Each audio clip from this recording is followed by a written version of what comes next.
ગોલ્ડીએ હસતા હસતા તે પથ્થરને પોતાની ચાંચમાં મૂક્યો અને ગળી ગયો. પણ બીજી જ ક્ષણે તેનું હસવાનું રોકાઈ ગયું અને તેનો શ્વાસ રૂંધાઈ ગયો. આ શું થઈ રહ્યું છે મારા ગળાને?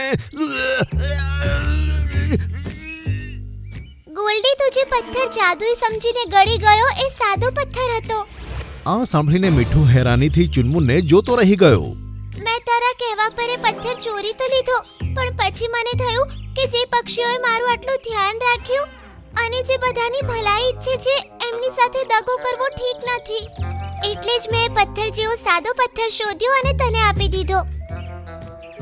આ સાંભળીને ગોલ્ડીના ગુસ્સાનો પાર ન હતો, પણ તેના ગળામાં પથ્થર ફસાઈ ગયો હતો, જેના કારણે તેને ખૂબ જ તકલીફ થતી હતી.